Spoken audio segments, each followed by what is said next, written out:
Good afternoon, everybody. Welcome to the Hungaroring and welcome to another race in the Clio Cup Series for 2022, the second and final race of our weekend. We hope you've had a fantastic Sunday so far, and we hope that we can provide some wonderful entertainment to round out your day. My name is Chaz Draycott, and I'm delighted to be here on site this weekend at the beautiful Hungaroring, and I'm looking forward to plenty more entertainment as we had yesterday. Quite the argy-bargy race throughout the day. It's not quite as hot as it was yesterday, actually. We're a lot later in the day, though, here. Yesterday we were racing around 3 p.m.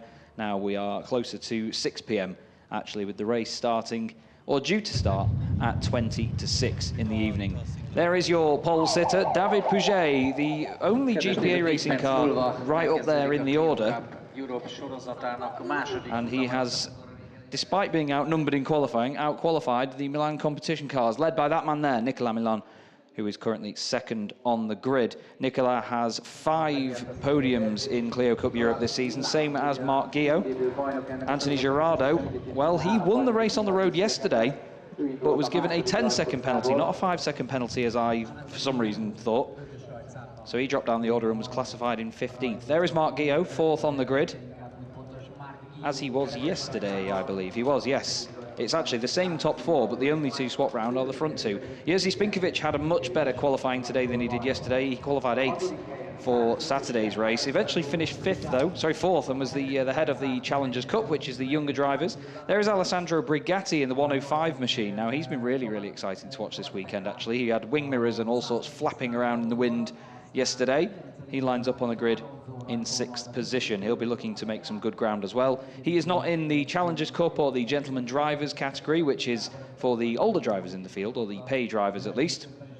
But we have a good old grid of 26 cars. All 26 cars that entered this weekend have made it through the Saturday and made it here on the grid for our second race. You can see the black machine, or it's mainly white actually, with black bonnet and roof. It's also got a black door now, and that is Andreas Stuckey. He had an off in qualifying, which meant that the door was okay for the first race, but afterwards, in a quick chat with the guys at Renault, they determined that it would be better and safer to replace the door completely. So he's running a black door for race 2.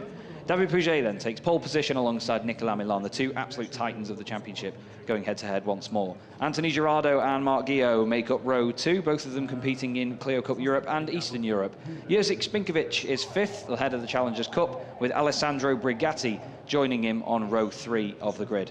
Row 4 is Mathieu Lanapoudon trying to get a win. He was leading the Challengers Cup all day yesterday until the safety car came out and bunched them back up. He's alongside Thomas Peckhard on row 4. Then we have Mariano Alonso with Nico Abea. They're both in the Challengers Cup as well. Guillaume Mayo is 11th alongside Gabor Tim. The Hungarian driver will be looking for better fortunes today after an incident with Quinto Stefano yesterday. Jacopo Jimenez is 13th alongside Nikola Milkovic, the Serbian driver. Then we have William Mazzetti on row 8 alongside his countryman Cristian Ricciarini. Giuseppe Pantia, the Finnish driver, is 17th alongside the aforementioned Andreas Stuckey. Then the leader in the gentleman drivers category is Monsieur Horn, alongside Henrik Siebel, the German driver, the young man. He rounds out the top 20. And then we have, well, 5 of our gentleman drivers, led by Quinto Stefano. Chen Han Lin alongside him, 22nd on the grid. Then we have René Steenmetz and Michel Fay on row 12. And at the back of the grid, we have Gabriel Alonso and Stefan Polderman. Now, Stefan got a penalty for a technical infringement after qualifying, so he was thrown to the back of the grid, unfortunately. And he actually won the gentleman drivers category yesterday, I believe in the Eastern Europe Championship. So he's hoping that he can do that again. It's only himself and René Steenmetz, who is his teammate at Sheffo Sport. They're both very good friends as well. You'll see the Oranjedag branding down the side of the car, which means orange roof in the Netherlands, or in Dutch at least. And they have a company with, well, roofing in mind, let's say. They replace roofs on houses with bright orange ones. Does what it says on the tin. Plenty of doors open, though. It may be, well, not even 25 degrees here this evening, but it is still mighty warm out there in the sun.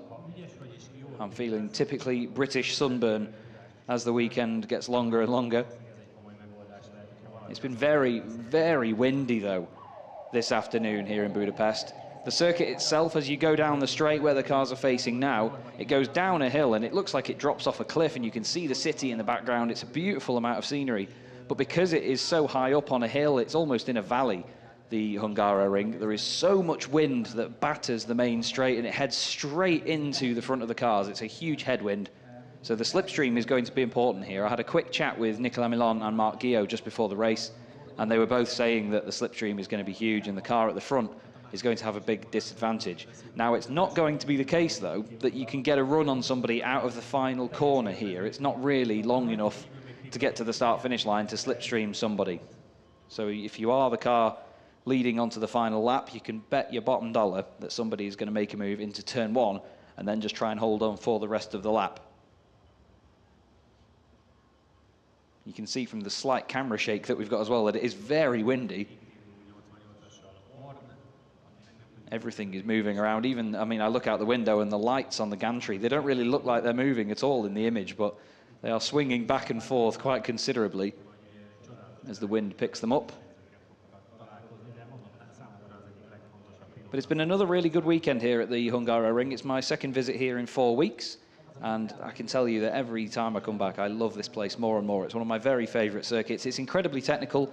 All of the drivers agreeing that it's incredibly hard to get a lap together around this place. The individual sections of the track have so many different elements to them. You know, you've got tight hairpins, you've got fast-flowing corners, big curbs and chicanes, and tightening corners, and corners that open up on the exit. It's incredible. Turns 12, 13 and 14 as well. The final 3 corners of the track are remarkable to watch because the cars do so much in one sector of the circuit. The 12th turn on the track is so hard on the brakes. They have to throw it in through a right-hander and then work on 2 really long sweeping corners. Turn 13, a tight left-hander hairpin, and then of course turn 14. It's almost like it has multiple apexes down the inside, and then you let the car run wide on the apex and the exit, I should say. You can see from that flag in the top of shot, actually, on the left-hand side, just how much the wind is blowing. And the humongous Hungaroring banner as well, just above the podium, which you can see being assembled there by our wonderful crew. The guys work incredibly hard on making sure all of the branding and the beautiful, clean image that the championship has is maintained in as many ways as possible. I must say the branding is absolutely top-notch within the championship. And I can see a number of the teams and crews all making their way down the pit lane to their respective spots, just in case one of their cars should come in for whatever reason. It can be very taxing here. As the green flag is waved at the front of the field and everybody makes it off the line. Well, so far, there's only 6 of them gone. Mathieu Lanapoudon in 7th place. He's going to be trying his very best to get ahead of Jerzy Spinkovic, who took that Challengers Cup win off him yesterday. Just had Ricciarini go past as well in the 107. It was him that got turned yesterday, actually. If you were watching yesterday's broadcast and you remember that I was stumped at one point about a driver getting turned sideways into turn 1, it was Christian Ricciarini in that number 107 car. Now Guillaume Mayo, who is starting 11th, has his teammate Gabor Tim joining him on that row. Gabor is a Hungarian driver, the only one in the field, but he has joined the GM Sport team for this weekend. It's great to see. And he's had a lot of fans and a lot of people cheering him on here at his home circuit. Just to remind you as well that we have multiple groups in Clio Cup, so we have 2 of them competing this weekend. The drivers get a chance to race in 2 separate championships in one, effectively. There are 5 different groups, which is Clio Cup France, Italy, Spain, Europe and Eastern Europe, and drivers can choose 2 of those across the season and obviously compete in the respective events where those groups are showing up. This weekend we have Clio Cup Europe and Eastern Europe.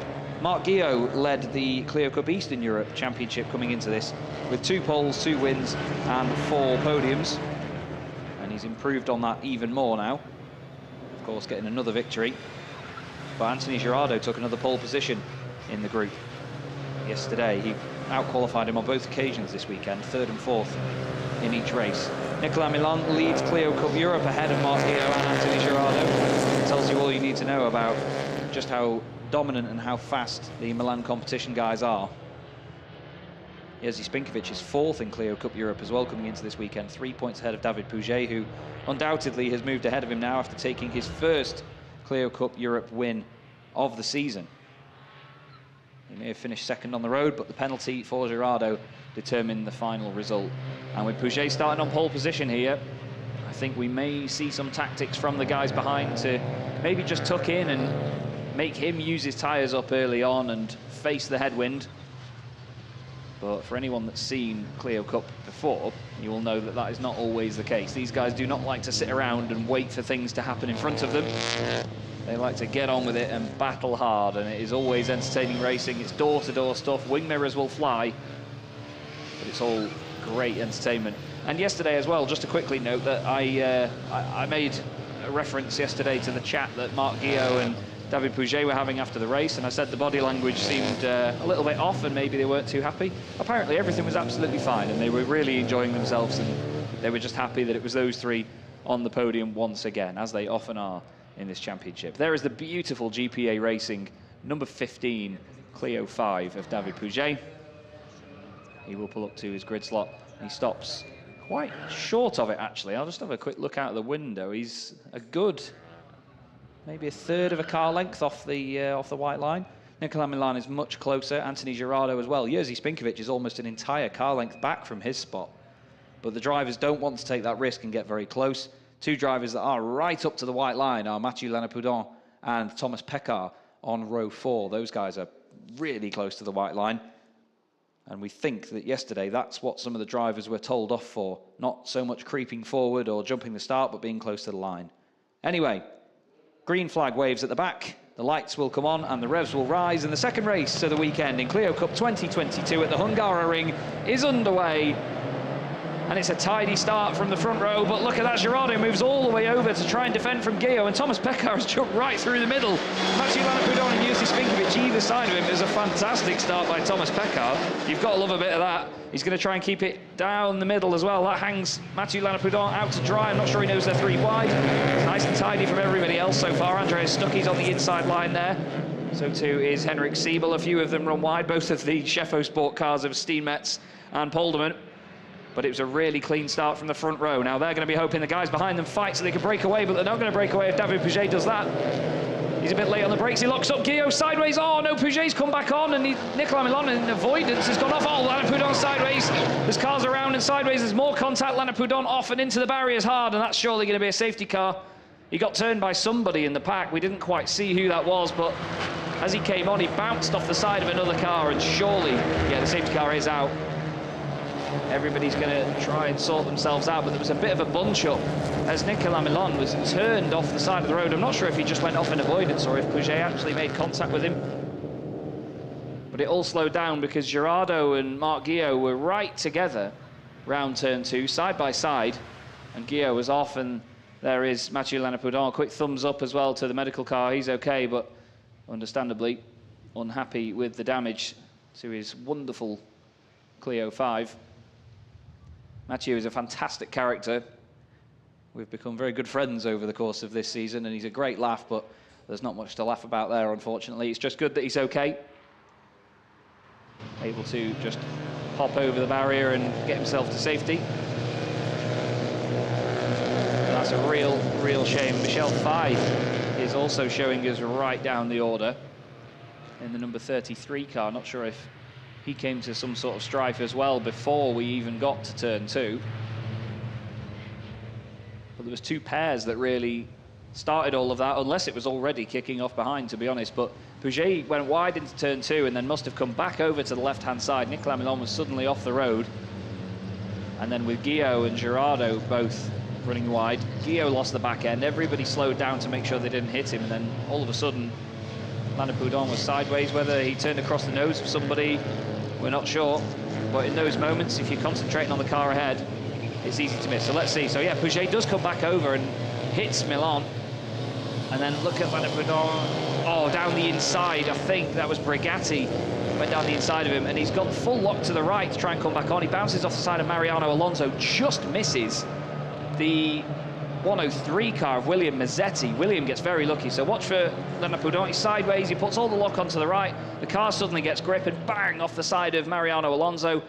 Nikola Milkovic got lucky in that as well, because across the front of him, Gabor Tim was completely sideways as well.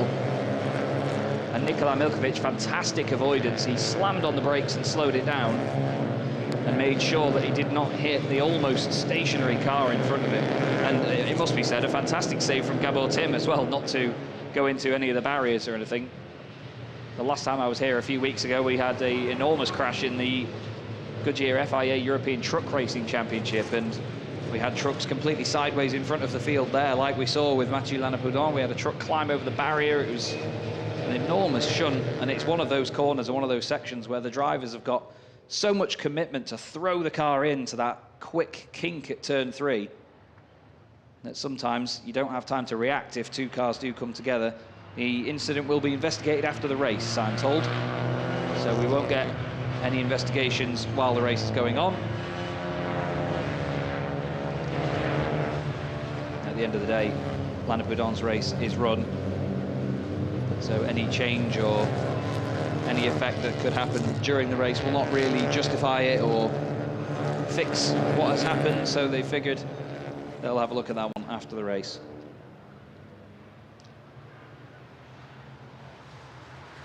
Well, hopefully we don't lose too much time of our race, being behind the safety car. The fastest lap of the race, in quite comical fashion, is showing up as a 2 minutes 39.4 by David Pouget, which understandably is not going to remain the fastest lap of the race. And hopefully they will get Mathieu's car cleared up pretty sharpish. There didn't seem to be a recovery vehicle or anything there when we last went by.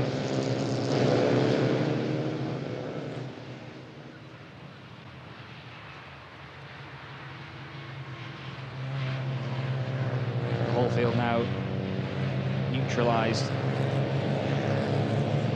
slowed down to a safe pace.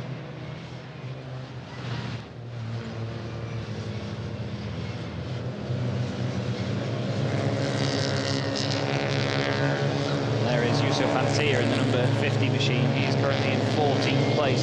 Started 17th on the grid, so we've gained a little bit throughout all of the melee that was going on in front of him.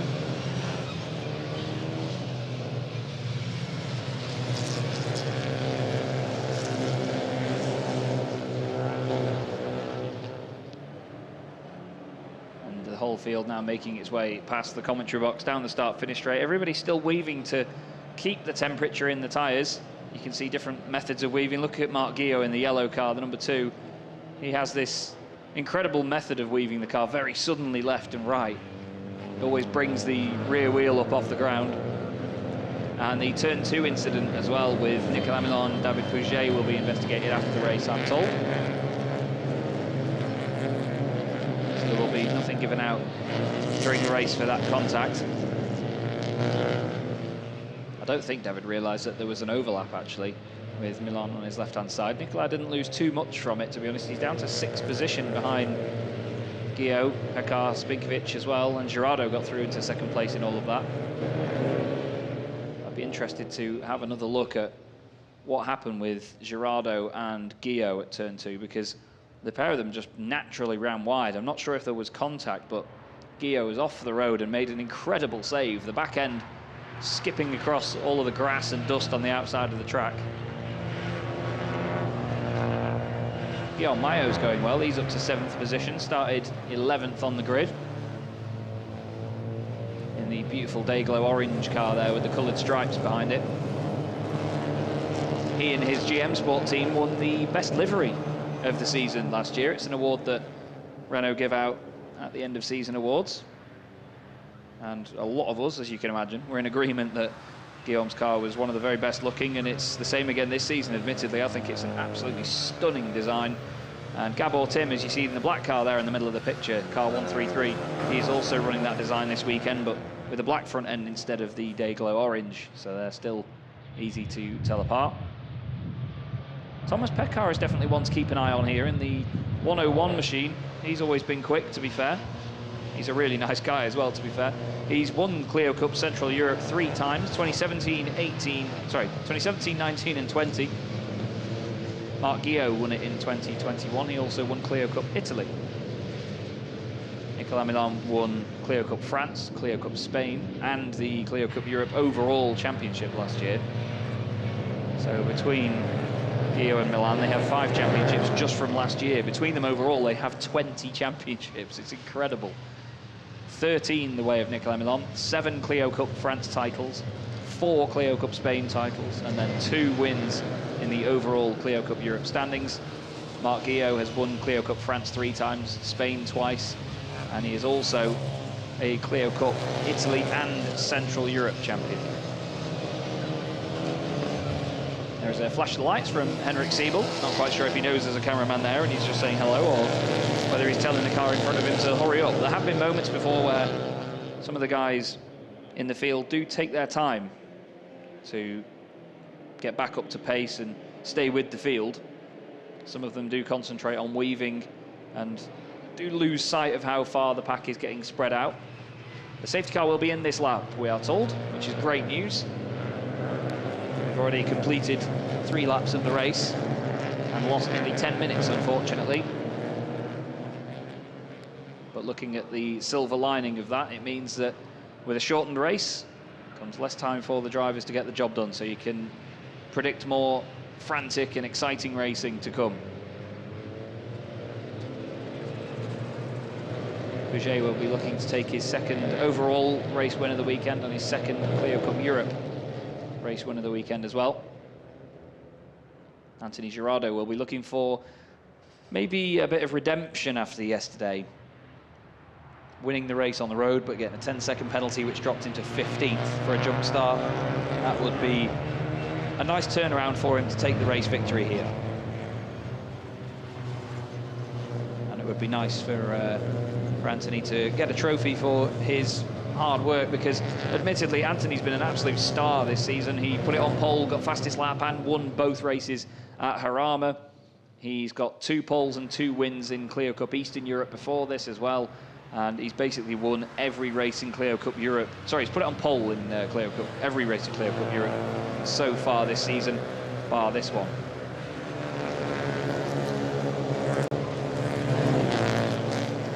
He's a driver that last year was just as fast, but unfortunately just kept finding himself in incidents and situations where he'd just get a little penalty for this or a little penalty for that, and it was just a little bit untidy from Girardot. But he's really developed into this season, and I mean, his qualifying performances have been fantastic.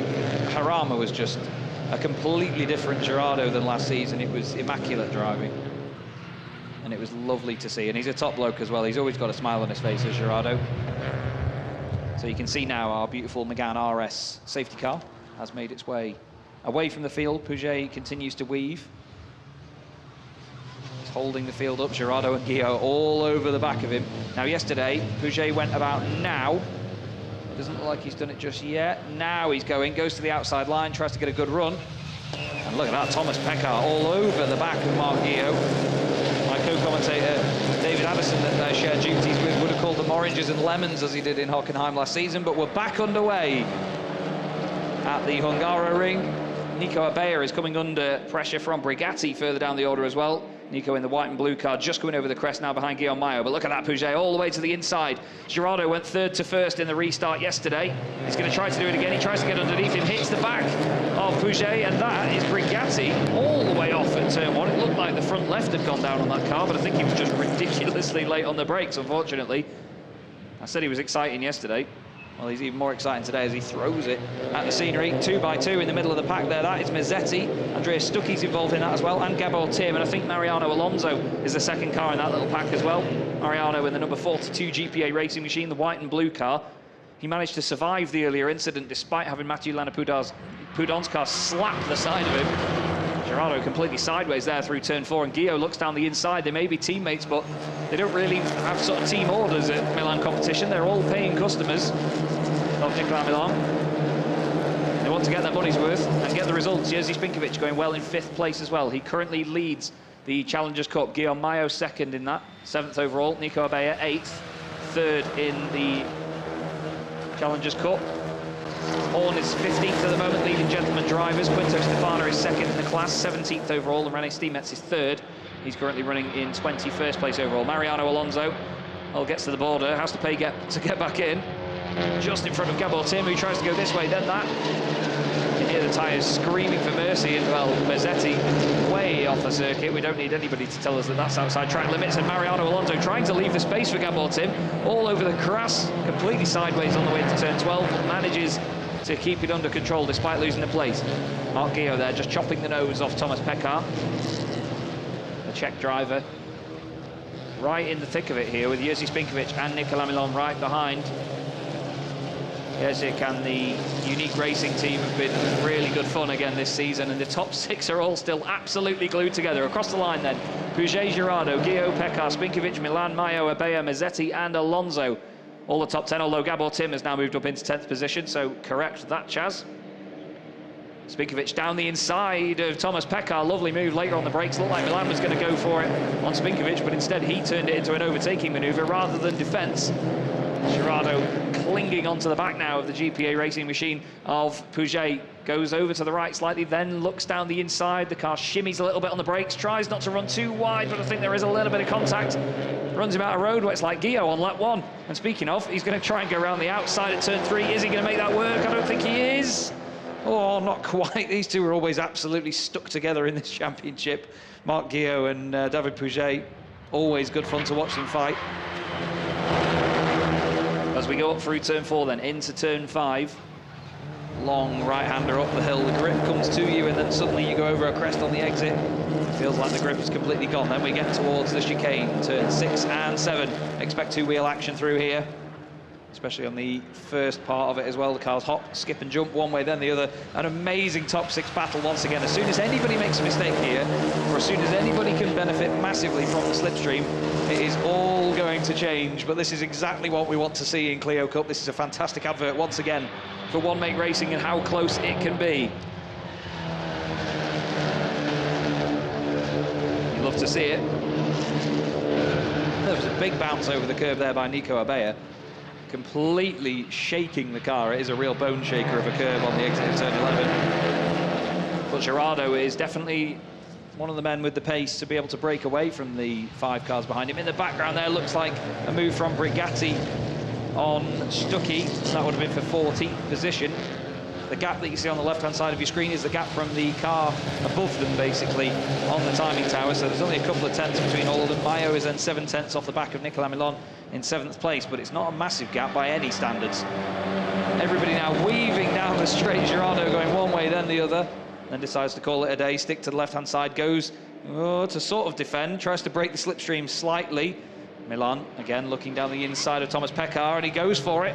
It's going to be the second time that Peckhard has been done at turn 1, but he's going to try and get the switch back and say, not on your life, sunshine. No siree. Tries to go over to the left. Nicola is wise to it. I don't think there's an overlap, so Peckhard can't pop his car down the inside there, and he tries maybe to get underneath him into turn 2. But no, you can't sort of pull that move off with somebody as wise as Nicola Milan defending ahead of you. Like I've said, he's a 13-time Clio Cup champion in different aspects. He's amazing in these cars, and a really, really nice guy as well. Very, very calm, very collected.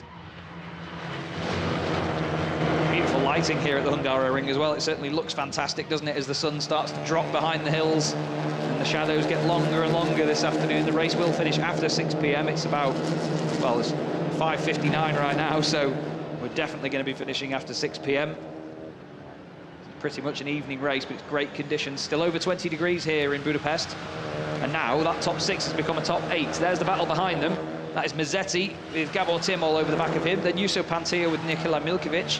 Brigatti, Stuckey, Ricciarini. Then Horn, who is leading the gentleman drivers. There's Henrik Siebel and Jacopo Cimenez just behind. Quinto Stefano bouncing his way through the left-hander at turn 8.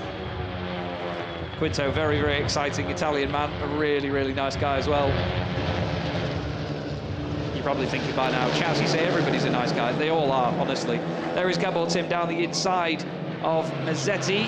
Gets the move done on the way in, but is Mazzetti going to get the run on the way out? You could bet your bottom dollar he will. Look at that, lovely stuff. But now he's on the outside for turn 13. Gabor Tim tucks it into the apex on the entry. Mazzetti's going to try and do him again. That's beautiful stuff.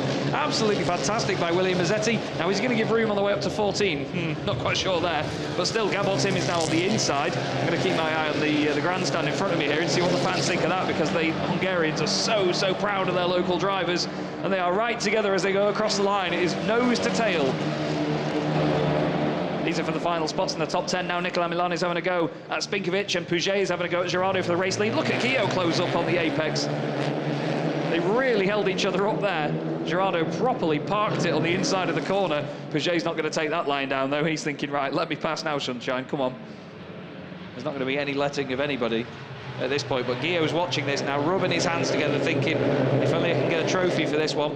I did speak to him before the race, actually. He says he does need to catch a flight very, very soon after this, so I may end up with the trophy. So I'm sort of willing Mark on here to get some silverware for this one, so I can take it home and annoy my girlfriend with it and take more space up. Anyway, Girardeau, Puget, Guillaume, Spinkovic, Milan. It's a top 5 that we've seen a lot this season, but these guys are really on top of their game. They are incredible drivers that have mastered this car and this category. I'm really pleased for Guillaume Mayo, because after getting a penalty yesterday, he was actually given 30 seconds and classified 25th in the race. The only car that he was actually ahead of was Quinto Stefano, and he did not finish. So to see Guillaume going well here is really heartwarming. He started 11th on the grid. He's now having a go at Thomas Peckhard. He's trying to get up into 6th place. He's currently 2nd in the Challengers Cup. The white car behind him is Nico Abea. He's 3rd in the Challengers Cup, so he doesn't want to push too hard and risk this right now, just in case he loses that position. Look at him diving one way, then the other. Spinkovic looking down the inside of Guillaume, and he's gone for it. They're side by side into turn 12. Spinkovic tries to keep the car down the inside. Oh, he's not giving him the room on the apex, though. He says, have this, have that. Guillaume says, right, you can have it right back. And Nicola Milan says, oh, cheers, Mark. Thanks for opening the door for me. Down the inside of Spinkovic he goes. And, well, I think Jezik put himself in that situation there. And when you go 2v1 with Milan competition, I don't think it's going to end well. Like I say, they are the absolute driving force team in this championship. They are really something to behold. But now Spinkovic is in the slipstream of Nicola Milan. In the slipstream of 20 championship wins right now is Jerzy Spinkovic. I wonder how expensive that slipstream feels. Right up behind them, though, but Milan is actually closer to Guillaume at that point. But Spinkovic maybe just needs to just dial it back for a lap or so, not use up the tyres too much. It's easy in front-wheel drive cars to overdrive them and completely ruin the tyres just in one lap. Then you need to give it a lap for them to sort of come back to you and get a bit of life back in them. The unique racing machine going well at the moment. His teammate Chen Han Lin is currently in 20th position. Quite a good run considering he started 22nd. He's gained a couple of places over the course of this one. But after that little bit of battling, Girardeau and Puget have started to break away a little bit right now. Here's a move further down the order. That's Chen Han Lin himself, actually, having a go at Stefan Polderman side by side. He's going to go through his bow on the right-hand side. That's what they call him, anyway. Up through turn 4. That's Enric Siebel and Jacopo Chimenez just ahead of them. You can see that gap is really opening up from 2nd back to 3rd place. But Marc Guillaume still on for a podium finish overall. That would give him his 6th podium of the season in Clio Cup Eastern Europe and in Clio Cup Europe. So it is beneficial in every single way for him. There is Mazzetti going very wide through the right-hander. He's having a really good run, actually. Mazzetti up in 10th place. He started 15th on row 8 alongside Christian Ricciarini. And Ricciarini has gained 1 position over the course of this race, which you could put down to Mathieu Lanaboudon going off on the first lap. Spinkovic putting pressure on Milan, goes down the inside into turn 13. Surely there's contact. Yep, plenty. Big wet and dry rub down the inside. In the UK we call that a braille pass, and that certainly was hard fought stuff by Spinkovic and Milan. It's not intentional, any of this contact. They just try to throw the car up the inside, and then, as you all know, front-wheel drive racing cars, not the easiest to then get to an apex if you've overcooked it slightly. That gives Guillaume a bit of breathing room and brings Thomas Peckhard into the picture here. Thomas Peckhard now in 6th position, suddenly can see opportunity coming his way. Nico Abea has got past Guillaume Mayo just behind. Tyres screeching on the way down to turn 1 as Nicola Milan goes back down the inside of Jerzy Spinkovic and says, thank you, son, I'll have that back. But Jezik needs to be careful here because, like I say, he's leading the Challengers Cup. He's got still a car between himself and Nico Abea, who is 2nd in the category. He doesn't want to risk too much, but it's great stuff by Jezik. He's been awesome this season. He had a fantastic debut season in the championship, taking plenty of podiums and even class victories as well. And he's stepped it up a notch even more this season. And the young man certainly has a strong future in tin top racing, if not just in Clio Cup, because He's certainly got this car and this championship down to a T so far. To be racing as competitively as he is against two of the drivers that we see there, Nicola, Milan and Marc Guillot, real stalwarts of the championship. It's very impressive by Spinkovic. We can hear tyres screaming for just a moment there. Maybe somebody's had a moment at turn 5, which we just cut away from. There's always a corner that invites people to go down the inside and causes potential contact. But still, these two at the front, Girardeau and Pouget, once again, just disappearing over the horizon into the sunset.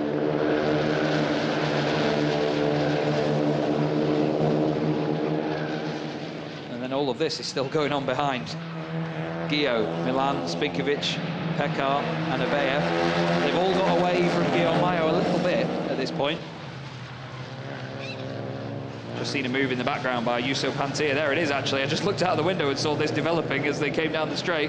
Juuso Pantia down the inside of Mazzetti, but now Mazzetti has the inside of turn 13. Can Juuso put the nose down the inside and took it the other way? No, not quite. The cars naturally hug the apex all the way down there. We're going to have 2 more laps here at the Hungaroring, and look at how desperate Girardeau is now to break the slipstream here. It's an incredibly long straight. It's not really a defensive move, so there's nothing too bad with him weaving like that. The cars are separated by quite a bit, so it's not like he's moving over in the braking zone or anything. There are rules against them moving one way then the other to defend a position, as Nicola Milan goes back down the inside for the podium. Guillot all over the back of him, though, pushing him down the hill. And this is what they're doing, though. They're working together to make sure that if they do swap positions and they benefit from the slipstream, they can move together forwards away from Spinkovic. If they can swap positions in a way that doesn't lose both of them time, then it is the best way to do it. And they're going to try and help each other because the slipstream is massive in these Clios. They punch a big old hole in the air to these cars and they benefit from it greatly. We'll see a lot of them in qualifying, especially the teams like Milan Competition and GPA Racing, when they have a lot more cars on the grid. They have these humongous trains of Clios all together down the straight, 7, 8, 9 of them at a time, all absolutely glued to one another, just to try and get that slipstream and put in the fastest laps. David Pouget, speaking of fastest laps, does a 2:05.736 last time round, half a tenth quicker than Anthony Girardeau. Got an average of 125 kilometers an hour. Very impressive. Milan holds on to third. Marc Guillot probably giving the position away, thinking, I can't be bothered giving Chaz a trophy again. I can't let him have that. They'll be all over Instagram in a week. Spinkovic, though, leading the Challengers Cup. Looks like he's eyeing up a move on Guillot here. He doesn't want to settle for finishing in 5th place. He wants an extra car between himself and Nico Abea. Now, in the Challengers Cup, they get points based on their position in class. So even if he did finish ahead of Guillot, he would not get extra points in the Challengers Cup or gain anything else over Nico. But in Clio Cup Europe, it would mean that he gains points over Marc, of course. They're both in Clio Cup Europe. And out of the final corner and onto the final lap comes Anthony Girardeau with David Pouget tucked right up behind him once more. The weaving begins again for one more time, but this is the important run down the straight now. Pouget has to go for this at turn 1. He has to start launching an attack now. They've got a gap back to Nicola Milan, so of course he can start launching an attack. Oh, Girardeau runs him wide at turn 1 on the apex, and well, Pouget runs himself even further wide on his own on the exit, and that's not going to help his run. But importantly for these two, they have a big gap behind, so they can push it, they can go for it now. Girardeau takes a much earlier apex at turn 2. Side by side there, Spinkovic and Thomas Peckhard. He's going to try to get the cutback as they go down the hill, tucks it to the left-hand side. Didn't look like there was anything doing for him there, though. Top 2 still way out in front, 2.9 seconds over Nicola Milan. You can see they throw the car, it's almost like karting, you know, they throw the car in sideways and then just balance it on the exit. Quinto Stefano has taken the lead in the gentleman drivers, by the way, from Horn. Horn dropped down to 17th position. Quinto Stefano has gained 5 spots from where he started. Juuso Pantia has gained 7. What a great race he's having from 17th on the grid up into the top 10 as well. We seem to have lost Mariano Alonso, unfortunately. Not quite sure where he dropped off to. Mazzetti is going to get a 5-second penalty for disrespecting track limits. I think we saw a little bit of that earlier on, to be honest with you, so that might have been inevitable. Still, what's inevitable now is Anthony Girardeau pushing incredibly hard for these final few corners. That's turn 11. That's off track limits as well for Pouget, just outside the red and white curb with all 4 wheels. That's what they denote as track limits. You're not allowed to use all of the green AstroTurf with all 4 wheels. Girardeau's driven brilliantly here once again, though, and Pouget, you can guarantee he's going to try it hard now. And look at that, Girardeau clings to the apex, turns in nice and early, sticks the car down the inside. Pouget cannot do enough to get ahead of him, and this is what I mean. The Girardeau that we saw last season, completely different beast this year, even faster than he was last time out. And around the final corner to win the second race of the day, that's redemption for you. That is how you do it. Anthony Girardeau wins at the Hungaroring. David Pouget second after a fantastic drive, and it is Nicola Milan third. No trophy for Marc Guillot in fourth, no trophy for me either, unfortunately. But still, Jerzy Spinkovic wins the Challengers Cup in fifth place ahead of Nico Abella, who finishes seventh overall, Guillaume Mayo eighth. Yuso Pantia finishes inside the top 10. Gabor Tim gets a top 10 as well on home soil in his first weekend in the championship. Great performance. Quinto Stefano wins the gentleman drivers category ahead of Horn, who finishes seventh on the road. Then it is Henrik Siebel, Chen Han-Lin, Stefan Polderman. Jacopo Chimenez seems to have dropped off somewhere on the final lap because he's dropping down the order very quickly. Third place in gentleman drivers goes to Stefan Polderman, but there is your race winner, Anthony Girardeau. Chimenez has just come across the line with very dusty wheels, so he's clearly been off on the grass or in the gravel or something somewhere.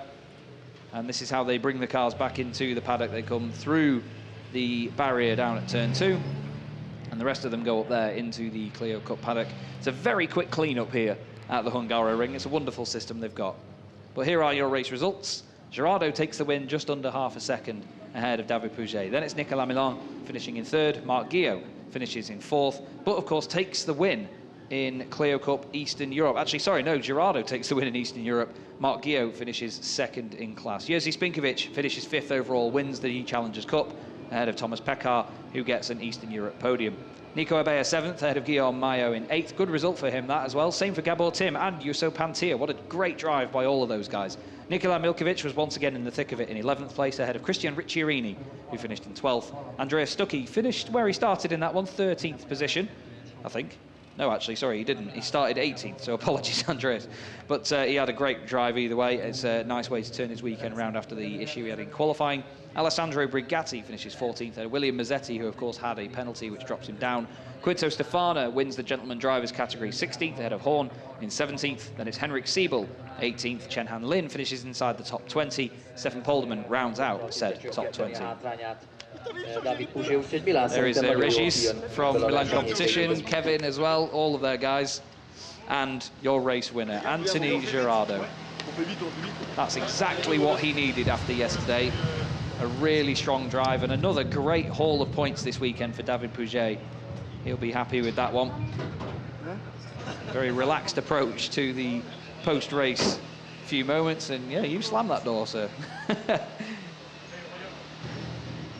That was a tough race though, but hats off to David Pouget. I mean, the fact that, as I said at the start of the race, he is outnumbered by these Milan competition cars. His teammates at GPA Racing not quite on the same pace to be up there the whole time. There is Patron, Nicola Milan, the team owner, manager, champion, racer, winner, driver, everything. Does absolutely everything. There's a gentleman there, looked a lot like Sebastian Vettel, doesn't he? A handshake for Pouget from the Milan competition boys. There's great respect between the two teams, you know. All of these guys have been doing this for so long. They're such veterans of the championship that they all just get along so well. They've got great mutual respect for each other, and it's another lovely element to the championship that we all enjoy. But it's right near the end of the day here at the Hungaroring, and it's time to have a look back at how all of the action unfolded. It was a great start. Look at Thomas Peckhard in the orange machine right in the middle of the field, tried to go between absolutely everybody, but Pouget made a great getaway off the line and kept Nicola Milan at bay. However, it's all going to suddenly change very drastically. Contact between Pouget and Milan, Guillot sideways, Mathieu Lana-Poudon going sideways in front of the pack, clattering into the side of Mariano Alonso. Somehow Gabor Tim survived that one and managed to go on to finish inside the top 10 on home soil. After a safety car restart though, Pouget was looking comfortable at the front while all of the battle started on behind. It was a shame that Thomas Peckhard dropped down a few places from where he originally was, but still would finish 6th. The battle with Pouget and Girardeau started, and then we had a great top 6, which then became a top 8. Although later into the race, Girardeau and Pouget disappeared off over the horizon and left the other guys to battle it out in what was an intense, entertaining race. But ultimately, Girardeau would make up for the pain of yesterday, and that penalty by taking another victory in Clio Cup.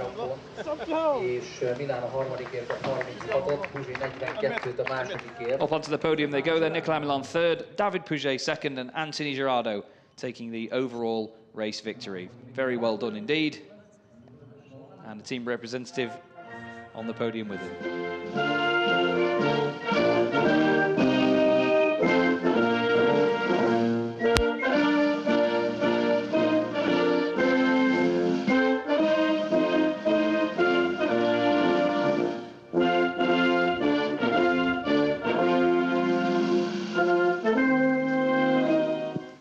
Congratulations, ladies and gentlemen. And there you go, the French national anthem for all three drivers, effectively. And, of course, the winning Team Milan competition, a French team as well. They get their beautiful Clio Cup trophies. And that is going to be all from us here today and this weekend at the Hungaroring. It's been an absolute pleasure once again. Great to be on site with these guys. And I will see you again in Monza. But, of course, the championship is back next week at Mugello. We'll see you there, everybody.